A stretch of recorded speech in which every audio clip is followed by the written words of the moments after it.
Bonjour à toutes et à tous, c'est Smart Impact, l'émission de la transition écologique et de la responsabilité sociétale des entreprises. Voici notre sommaire. L'invité aujourd'hui, c'est Paul-Emmanuel Reifers, le PDG de Mazarine, groupe de communication spécialisé dans le luxe et la culture. Il crée un fonds de dotation pour accompagner une trentaine d'artistes chaque année. Peut-on se passer de l'énergie nucléaire? Les énergies renouvelables peuvent-elles prendre le relais ici? Oui. En combien de temps? Ce sera notre débat tout à l'heure. Et puis dans Smart Ideas, vous découvrirez Recommerce et ses téléphones, ses smartphones reconditionnés. Voilà pour les titres, on a 30 minutes pour les développer. C'est Smart Impact.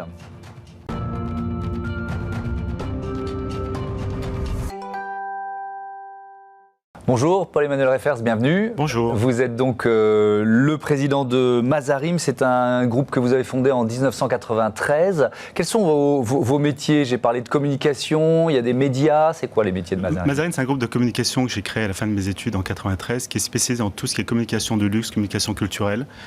Et globalement, on accompagne les marques de luxe ou les marques de culture dans le monde entier sur tout leur secteur de communication, que ce soit l'événementiel, le digital, l'image, le design, le packaging. On a un groupe global avec plusieurs métiers pour accompagner toutes ces marques qui font le savoir-faire français, qui est un savoir-faire qu'on représente dans le monde. Et vous avez aussi un magazine, c'est ça? Vous avez racheté un magazine, Numéro Magazine, qui est très complémentaire de nos activités, qui lui aussi représente une expression créative très forte, puisque c'est un magazine très pointu dans la mode et dans l'art. Et vous avez donc décidé de créer un fonds de dotation, le Mazarine Art Initiative. Comment ça va fonctionner? De combien il est doté? Qui va pouvoir en bénéficier? Ce fonds s'appelle Reifers Art Initiative. C'est un fonds de dotation qui a pour objectif de soutenir la jeune création française et la diversité culturelle. C'est un fonds qui est soutenu par un comité artistique international qui représente la France avec Emma Lavigne, Benjamin Millepied qui vit à Los Angeles, Thomas Chao qui vit à Shanghai, Marie-Cécile Zinzou qui vit au Bénin. Donc un comité artistique très fort, très pointu et qui a pour objectif de soutenir la création française et de montrer qu'il y a des artistes français qui sont très talentueux en France et que c'est important que nous, en tant qu'entrepreneurs et français, nous puissions aussi défendre la création française comme le font dans les autres pays, les États-Unis, les Américains, les Anglais ou les Allemands. C'est un nouveau courant qui est en France et qui est important, où il est important de contribuer et de participer. Oui, donc l'idée, c'est de défendre les artistes français et leur rayonnement et de promouvoir leur rayonnement international. Le moment est important aussi. C'est vrai que le secteur de l'art a beaucoup souffert de la crise Covid, de la crise sanitaire. Il y avait urgence pour vous ? Pour moi, je pense que plutôt la crise sanitaire vous a obligé à réfléchir sur le sens de tout ce que vous faites. Vous savez, quand vous êtes chez vous et vous faites beaucoup de télétravail, surtout après un parti, vous dites mais c'est quoi le sens de mon travail et de mon engagement, de ce que je fais? Et en fait, quand vous êtes entrepreneur, vous voulez que tout se rejoigne. Vous voulez que votre travail, votre vie privée, enfin, en tout cas, tous vos loisirs et toutes vos passions se retrouvent avec un fil conducteur. Personnellement, moi j'étais collectionneur, ça fait 20 ans, 30 ans que je collectionne, que je m'intéresse, que je fais le tour du monde. Et je me suis dit, mais qu'est-ce qu'on peut donner comme sens à tout ça et comment on peut soutenir la création française? Parce que quand vous êtes à l'étranger, c'est important de comprendre, c'est finalement vous apercevez que les jeunes artistes français ne sont pas soutenus par leur propre pays. En tout cas, fortement soutenus, comme ils sont défendus aux États-Unis. Et moi, je me suis dit, c'est important de pouvoir défendre ces artistes. Et donc de leur donner la lumière et une visibilité internationale. Parce que les défendre, ce n'est pas que du financement. C'est comment je leur donne une visibilité internationale et comment j'attire le regard des grandes galeries internationales ou des grands collectionneurs sur ces jeunes talents français. Ça représente combien d'argent, un fonds comme celui-là? C'est un investissement annuel de 500 000 €. D'accord, donc qui sera distribué en fonction des artistes que vous allez sélectionner. Comment ça va fonctionner? Parce que je disais, l'objectif, c'est pas la distribution, parce qu'on veut donner de l'argent finalement, c'est pas ce que veut un artiste. C'est comme un acteur, ce qu'il veut, c'est un film, un acteur. Oui, c'est vrai. Pas qu'on lui dit, je te finance les cours. Un artiste, ce qu'il veut, c'est la visibilité. Donc ce que l'on fait, c'est qu'on finance une production et on finance une exposition dans un lieu pendant un mois, pendant la FIAC, où le monde entier est là, dans un lieu de 600 mètres. Donc c'est un énorme investissement. Et ce que l'on apporte en plus, ce qui est fort, et ça, c'est 20 ans de travail, c'est le regard d'un mentor international qui va parrainer et soutenir le jeune artiste. Et ça va lui donner une visibilité énorme, puisque quand vous avez une star internationale, un artiste qui soutient et qui accompagne un jeune artiste français, vous donnez immédiatement une visibilité à cet artiste-là. Et une visibilité mondiale, parce que les regards seront tournés sur l'artiste qui a été choisi et accompagné par le mentor. Et comment ça va fonctionner ce mentorat? Il y aura des résidences. Alors peut-être qu'il faut expliquer à ceux qui ne sont pas férus, qui ne connaissent pas le monde de l'art, ce qu'est une résidence. Une résidence, c'est donner la chance à un artiste de pouvoir produire des œuvres d'art dans un lieu, un espace donné que vous lui donnez. Donc nous aurons une résidence dans le sud de la France, dans Luberon, au domaine des Andéoles. Et là, l'artiste, pendant 6 mois, s'installe et crée, va produire des œuvres d'art. Ça, c'est la résidence. Le mentorat, c'est un artiste, c'est une star, une personnalité, donc plutôt un artiste qui accepte de choisir un artiste français et de l'encadrer et de faire l'exposition avec lui. Donc en fait, comment ça fonctionne? Vous avez un comité artistique international qui choisit 3 artistes parmi les artistes qui ont décidé. Donc c'est une sélection d'artistes parmi les meilleurs. Et après, vous avez le mentor qui va dire « je veux travailler avec cet artiste-là ». Et c'est comme ça que ça se passe. Et ce choix déjà est comme un prix. Et après, il y a un accompagnement du mentor qui va l'aider et le conseiller pour produire une exposition au commun qu'ils feront pendant la FIAC en octobre. Donc la FIAC en octobre et peut-être aussi une autre visibilité à l'international dans d'autres lieux. Est-ce que c'est prévu ça? Oui, tout à fait, parce que l'idée est donc d'amener les artistes à l'international. Donc première visibilité, elle est en France au mois d'octobre, elle est internationale parce que vous avez le monde entier. Parce que tout le monde viendra. On espère que ça fonctionnera on espère vraiment le mieux possible. C'est très très important, mais il faut... C'est parti pour. Il faut toujours être optimiste. Je suis optimiste comme vous et c'est parti pour. Et après, on s'adapte aussi. Et après, d'où la force du comité qu'on a choisi volontairement avec un lien à la France fort, mais international.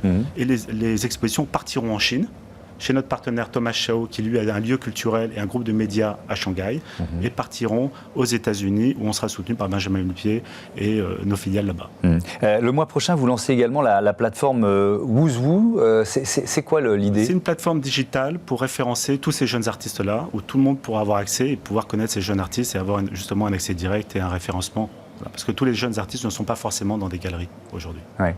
Donc c'est un moyen de les exposer. C'est un moyen de les faire connaître. C'est en parallèle de ce système de mentorat, c'est ça? C'est en parallèle. C'est une bible, c'est un Woozoo de tous les jeunes artistes du moment qu'il y a en France. Comment vous choisissez? Parce que c'est très personnel. Donc vous l'avez dit, vous êtes entouré de sommités, mais comment c'est des coups de cœur? C'est comment vous choisissez?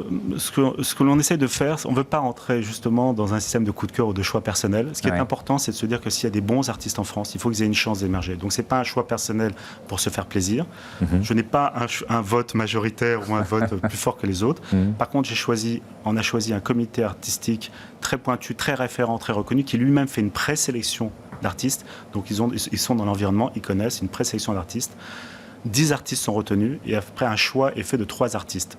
C'est comme un concours, c'est pas forcément le premier qui gagne. Sur les 3 artistes, c'est peut-être le 3e qui sera une future star. Mais le choix parmi les 3 artistes de celui qui va être retenu est fait par le mentor. En l'occurrence, nous avons présenté 3 jeunes artistes brillants, très talentueux, et c'est Rashid Johnson, qui est une star américaine de l'art contemporain aujourd'hui, qui vit à New York, qui a choisi Kenny Duncan pour cette année. Donc nous n'avons aucune influence sur ça. Par contre, ce que nous ferons, pour accompagner les 2 autres artistes, nous ferons une exposition curatée en avril avec une sélection de jeunes artistes français, mais aussi de jeunes artistes américains et chinois pour faire un groupe show et pour justement créer cette diversité. Donc ça, ce sera dans un an, ça sera en avril. En avril prochain, ça se passera où? Toujours au studio des Acacias, qui est un grand espace, qui est un lieu mythique, qui est un ancien studio photo qui a accueilli Salut les copains, les plus grands photographes du monde, Irving Penn. C'est un peu le cœur névralgique de Mazarine, ce studio des Acacias. C'est le cœur où nous exprimons tous les engagements que nous faisons par rapport à Mazarine. Parce que nous sommes un groupe de communication dans le luxe. La France nous donne beaucoup aussi, parce que ce savoir-faire, il est français, ça nous donne aussi une visibilité internationale. Et c'était important pour nous de dire qu'est-ce qu'on peut apporter et comment on peut contribuer en termes de communication. Et notre communication est faite par rapport à ces engagements culturels. Je vous entends et on va conclure là-dessus. Le secteur privé prend-il un peu le relais de l'État dans une démarche comme celle-là? Je pense qu'on a besoin des deux. Et le secteur, je pense, moi, qu'il est extrêmement important que le secteur privé prenne le relais. D'abord, ça donne des énergies nouvelles. C'est pas de la compétition, bien au contraire. Et c'est que du plus pour les artistes et pour la création. Et c'est peut-être parce que le secteur privé n'a pas pris le relais depuis de nombreuses années, depuis 10 ans, 20 ans, que la France a pris du retard par rapport à ces artistes. Parce qu'on ne peut pas tout demander à l'État. D'abord, le choix de l'État est un choix personnel, n'est pas un choix économique sur les artistes. Donc c'est au contraire extrêmement important pour la création que le secteur privé soit présent dedans dans le soutien. Merci beaucoup, merci Paul-Emmanuel Reifers, donc sur Reifers Art Initiative. Je vous dis à bientôt sur Bismart. Allez, tout de suite notre débat sur l'avenir du nucléaire en France.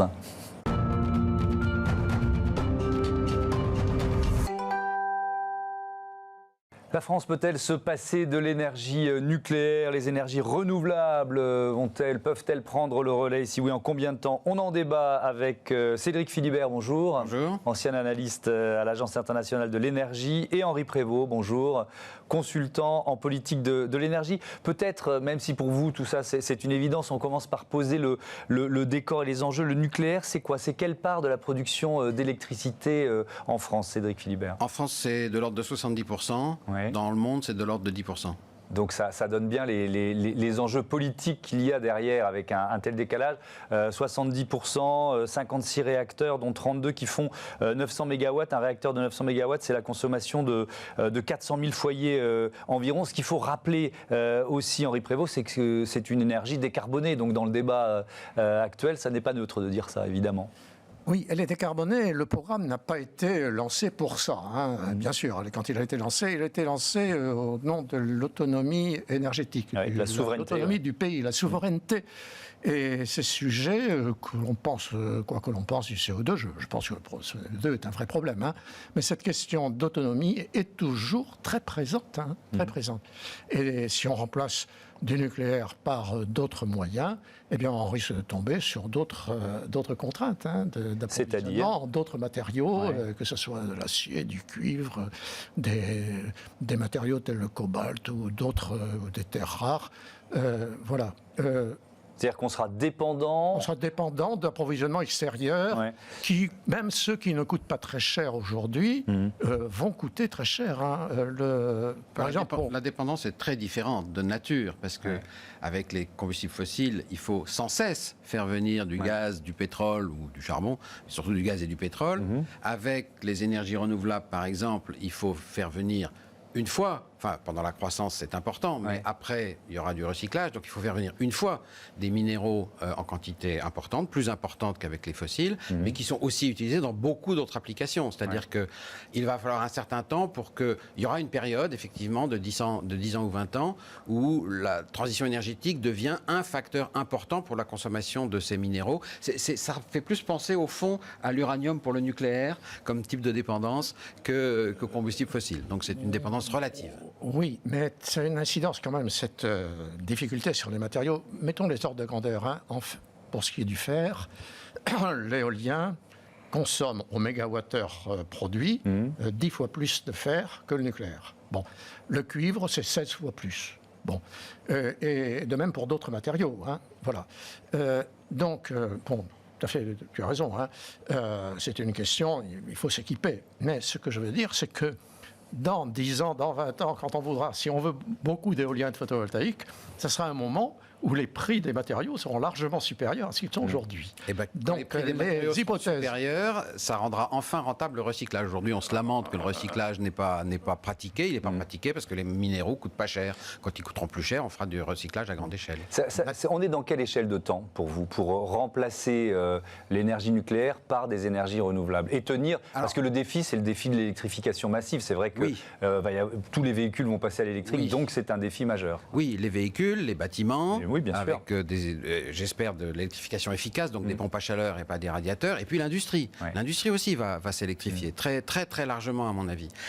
Donc il y a un gros problème de production d'électricité. Et dans le monde, le problème majeur n'est pas de remplacer le nucléaire. Dans le monde, le problème majeur est de remplacer les fossiles. Pour les raisons que vous avez dites, du changement climatique. Remplacer le nucléaire, ça peut être la politique d'un pays ou d'un autre pays en fonction de ses desiderata, de ses choix. C'est le choix qu'a fait l'Allemagne, par exemple. C'est pas le choix qu'a fait la France jusqu'à présent. La France a décidé de le diminuer à 50%. Mais l'enjeu majeur, c'est de remplacer les fossiles. Et donc, de toute façon, il faudra énormément d'énergie bas carbone. Et les scénarios, tous les scénarios montrent que ce sera essentiellement des renouvelables. Même les scénarios de l'AIE, qui est très favorable au nucléaire en principe, disent ça sera toujours 10%. Dans un monde où il y aura 2 fois plus d'électricité. Mais est-ce qu'il n'y a pas une erreur majeure que 10%. Est-ce qu'il n'y a pas une erreur stratégique en France, alors qu'on est à 70% d'électricité produite par le nucléaire, de s'en passer Vous voyez ce que je veux dire, en allant vers le renouvelable. Je pense que la décision a été prise de ne pas isoler complètement la France dans un monde qui développe les renouvelables à marche forcée. C'est 300 milliards d'investissements par an et on a des entreprises, des petites, je ne vais pas les nommer, mais il y en a beaucoup, des grandes, comme EDF Renouvelables par exemple, qui font des cartons à l'étranger. Et donc il est important qu'ils se développent et aussi qu'ils se développent avec chez nous, y compris pour des raisons industrielles. L'argument qui est sans cesse donné pour le nucléaire, il est a fortiori valable pour les renouvelables aujourd'hui. Henri Prévost. Oui, oui, l'argument tout le monde va faire de l'éolien, du photovoltaïque. Donc il faut qu'on en fasse dans le monde entier, donc il faut qu'on en fasse aussi. Bon, il faut qu'on en fasse pour montrer qu'on est capable d'en faire, pour pouvoir exporter. Mais pas plus, c'est pas la peine. Or, donc pas forcément, selon votre opinion, pour remplacer nos centrales nucléaires. Non, je vois vraiment pas. Alors, je voudrais signaler ici, enfin que moi j'en ai eu assez de regarder des rapports d'études qui ont été faits avec plus ou moins de simulations que je ne connaissais pas, et on voit le résultat. Et comment, des propos comme ceux qu'on a tenus, comment voulez-vous dire si c'est vrai ou pas et dans quelle mesure, si vous n'avez pas un moyen de simulation vous-même, si vous pouvez pas. Bon, donc j'ai créé. De quel rapport d'études vous parlez? De tous les rapports, que ce soit l'ADEME, que ce soit RTE, que ce soit des rapports au niveau européen. Vous avez les résultats, mais vous n'avez pas les moyens d'apprécier, d'évaluer. Et c'est compliqué, parce que quand vous faites un peu plus de ça, vous ne pouvez pas faire plus de ça. La biomasse, par exemple, qu'est-ce qu'on va en faire? C'est des systèmes. Et pour apprécier un système, il vous faut une vision d'ensemble du système. Donc, et il faut que pour l'électricité, à chaque heure, on équilibre la fourniture et la demande. Bon. Donc, j'ai fait un modèle, simulation d'électricité, et je l'ai publié. Depuis 4 ans, il y a un modèle, c'est le seul, qui est publié, et qui permet à chacun d'introduire ses propres hypothèses. Vous voulez du stockage, vous voulez de la production de gaz synthétique. Et alors, qu'est-ce qu'il en ressort? Comment? Qu'est-ce qu'il en ressort? Alors, il en ressort qu'il est possible de se passer de nucléaire, mais alors il faut tant de dizaines de milliers d'éoliennes. Il faut des moyens de stockage. Oui. Et là, on voit bien que l'obstacle à ceux qui veulent diminuer le nucléaire, ça sera l'encombrement, les paysages complètement démolis, la valeur des immeubles. Là, on parle surtout de l'éolien, mais ça peut aussi valoir pour le photovoltaïque aussi. Mais c'est vrai que la question des riverains et des blocages ou des freins psychologiques, ça existe. Et la question du stockage, c'est une vraie question aussi. Oui, alors tout à fait. Alors, et l'artificialisation des sols pour le photovoltaïque. Pour les gens qui ne vont pas faire leur modèle chez eux, il faut. Mais ils peuvent l'utiliser. Oui, bien sûr. Très facile, je change en 2 minutes. Mais tout le monde n'est pas familier avec Excel et des milliers d'hypothèses. Bon, donc, il y a quand même des choses qu'on peut observer qui sont assez simples. C'est-à-dire que le nucléaire existant ne va pas durer toujours. On va prolonger un certain nombre de centrales. Ça coûte assez cher. L'autorité de sûreté nucléaire a mis un certain nombre de conditions. On ne sait pas combien de ces centrales vont être prolongées et combien de temps? Aujourd'hui, on ne le sait pas. Ensuite, il y a le nucléaire nouveau, des centrales qu'on construit. On voit bien que l'EPR, pour l'instant, ça marche en Chine, mais en France, ça marche, ça piétine, en Finlande aussi. Le coût annoncé de l'EPR au Royaume-Uni, il est à 110 € le mégawattheure. Aujourd'hui, on a du solaire au Portugal à 16 € le mégawattheure. Et en Arabie Saoudite, on est maintenant à 10 €. Voilà, donc c'est 1 centime le kilowattheure. Donc on voit qu'effectivement, il y a controverse et complexification quand on parle du stockage, du système, parce que le solaire est variable, l'éolien est variable, tout ça est absolument vrai. Et c'est là où ça devient un peu compliqué. On peut faire des raisonnements de bon sens et puis on peut mettre des modèles et voir si des choses convergent. Donc je ne vais pas rentrer dans toute cette discussion. Je vais seulement dire une chose sur l'encombrement. La programmation pluriannuelle de l'énergie, elle prévoit en France en 2030 moins d'éoliennes qu'il n'y en a aujourd'hui en Allemagne, qui est quand même un pays plus dense et plus... Donc il faut pas non plus exagérer ces choses-là. Je pense qu'il y a des gens qui attisent le feu de l'anti-éolien pour des raisons soit politiques, soit d'intérêts autres, parce qu'ils ont mis leurs billes et leurs espoirs et leur sort politique même dans une autre technologie qui est le nucléaire. Et en France, on a beaucoup de mal à s'en séparer et à comprendre que le monde a profondément changé. Est-ce que c'est aussi l'avenir d'EDF qui se joue? Je ne sais pas si c'est la question essentielle. Je trouve qu'on se focalise un peu sur... Moi, personnellement, je travaille sur l'intérêt pour le pays, donc répondre à la demande d'énergie au moindre coût, et sans émettre de CO2. On a dit un mot de la consommation. il y a entre le choix du mode de production et le niveau de consommation une relation évidente. Si j'ai besoin de beaucoup plus d'électricité, le choix de l'éolien et du photovoltaïque avec tous les problèmes d'encombrement, de matériaux, etc., va se poser beaucoup plus que si j'ai besoin de moins d'électricité. C'est pour ça que ceux qui n'aiment pas le nucléaire, ils disent on peut se passer d'énergie, on peut se passer d'électricité. Donc on va isoler complètement toutes les maisons. J'ai calculé combien ça allait coûter d'isoler toutes les maisons, et je dis bon non, c'est pas raisonnable. Et d'ailleurs l'Assemblée nationale vient de le constater que c'est pas raisonnable d'isoler complètement. Donc on a besoin de beaucoup plus d'électricité. Malheureusement, le débat est terminé, donc on ne va pas pouvoir lancer un débat sur l'isolement des maisons. C'est dommage, mais peut-être qu'on le fera ensemble. Je pensais qu'on avait un terrain d'entente là-dessus, et je regrette. Finalement, non. Merci, on a besoin. Chez moi, c'est qu'on a besoin de doubler la consommation d'électricité. Merci. Chacun a pu exprimer ses opinions. Merci beaucoup à tous les deux. On va passer à Smart Ideas tout de suite. On reconditionne nos téléphones, nos smartphones. Smart Ideas avec BNP Paribas. Découvrez des entreprises à impact positif.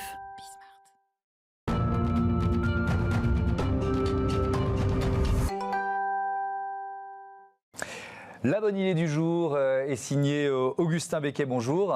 Bonjour. Bienvenue. Vous êtes le cofondateur de Recommerce. C'est quoi? C'est un service de reconditionnement des smartphones, c'est ça? Alors tout à fait. On reconditionne des smartphones et puis de plus en plus d'autres produits high-tech, notamment des tablettes, des consoles de jeux et très bientôt des PC, des MacBooks. Donc ça veut dire quoi? Ça veut dire qu'on peut trouver un peu toute la gamme à des prix défiant toute concurrence, j'imagine, si c'est reconditionné. Alors oui, tout à fait. Donc le travail de reconditionnement est assez complexe puisqu'on récupère un certain nombre de produits dans différents états et derrière donc on les répare, on les remet à neuf, on impose une garantie et on les revend. Donc il y a toute cette chaîne en fait de valeur que l'on crée et donc en effet on arrive à optimiser et vendre des produits 60 à 70% moins chers qu'un produit neuf. Oui, donc c'est d'abord pour le consommateur un vrai avantage et puis pour la planète évidemment. C'est quoi l'impact environnemental si on essaye de généraliser un peu du reconditionnement? Alors pour donner deux chiffres très simples sur le smartphone, c'est 40 kg de matières qui ne sont pas extraites à chaque fois qu'on va reconditionner un smartphone par rapport à un smartphone neuf. Donc ça, c'est très, très emblématique. Le deuxième sujet, c'est le CO2, tout simplement. Donc c'est même chose, 30 kg de CO2 qui ne sont pas émis à chaque fois que l'on va reconditionner un smartphone. Donc un véritable impact. Et comme vous l'avez dit, un impact économique, puisque la balance commerciale aujourd'hui de la France, vous savez, c'est 65 milliards de déficit. Et donc on se rend compte que la high-tech, malheureusement, il n'y a plus beaucoup de champions français ou européens. Et donc voilà, on va agir aussi sur ce pan-là économique et l'emploi. On pense qu'on peut créer au niveau européen, grâce au reconditionnement, 700 000 emplois dans les prochaines années, donc c'est énorme. Oui, et alors pour ça, pour peser au niveau européen, vous avez créé une association qui s'appelle Eurephase. Vous êtes le président, association qui vient d'être créée à Bruxelles. C'est quoi l'ambition? C'est un lobby, c'est un lobby du reconditionnement, on peut dire ça comme ça? Oui, bon, enfin... C'est pas un gros mot, lobby. Bon, exactement, et donc on est enregistré sur les bons registres pour faire ça dans toute légalité, mais donc le but, c'est de promouvoir notre économie, qui est en fait relativement jeune. Recommerce a été créé en 2009, donc c'est une industrie finalement qui a une grosse dizaine d'années.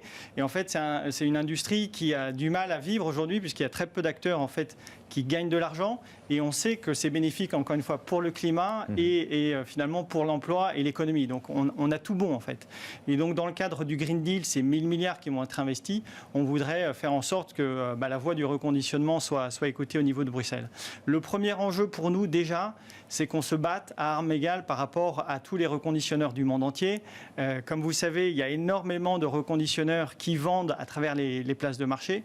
Et on a, d'après la Cour des comptes, 15 milliards de TVA qui ne sont pas collectés chaque année. Et Mediapart a sorti il y a quelques semaines un rapport qui dit que 98% des marchands étrangers ne payent pas la TVA ou fraudent à la TVA sur les places de marché. Donc déjà, le premier jalon pour nous, c'est défendre déjà le cadre légal et faire en sorte que les gens payent ce qu'ils doivent payer. Et le deuxième sujet après, c'est de promouvoir notre industrie pour éviter les taxes entre guillemets un peu contre-productives. Et notamment en ce moment, on a un gros sujet sur la copie privée. En fait, on nous demande de payer une taxe sur les produits reconditionnés, alors que pour la plupart des produits reconditionnés qui ont été en fait rachetés en France ont déjà payé cette taxe. Donc on est en train. Donc vous dites, on veut éviter la double peine, quoi. On veut éviter la double peine et l'impact pour nous, en fait, c'est pas tuer un secteur qui est à son tout début. En fait, il y a malheureusement très peu de sociétés qui sont bénéficiaires aujourd'hui dans notre secteur. Et voilà, on veut éviter de tuer un secteur qui a un potentiel énorme, encore une fois, pour le climat et pour notre économie. Pourquoi ça se joue au niveau européen ? Alors ça se joue au niveau européen parce qu'on est sur un marché complètement ouvert et donc il y a ce Green Deal de 1000 milliards et donc qui va être un plan fantastique en fait pour la relance. C'est une opportunité géniale. L'écomodernisme prôné par Luc Ferry, enfin, c'est vraiment ce qu'on veut aussi nous promouvoir, c'est cette économie qui est une véritable économie du futur et donc qui va permettre à la fois de faire du bien à la planète et à l'économie et donc ça va se jouer au niveau européen bien sûr et on veut prendre aussi les bonnes pratiques pour reprendre le sujet de la copie privée. En Allemagne, ça fait 3 ou 4 ans qu'ils ont déjà tranché et qu'ils ont de façon pragmatique dit voilà, les produits qui ont déjà payé une taxe, on ne va pas leur faire payer une taxe, d'autant plus que c'est vertueux pour la planète. Et ben voilà, merci Augustin Becquet et bon vent à Recommerce et donc à cette association Eurephase. Voilà, c'est la fin de cette émission. Je vous donne rendez-vous demain, 9h midi, 20h30 sur Bismart, la chaîne des audacieuses et les audacieux. Salut.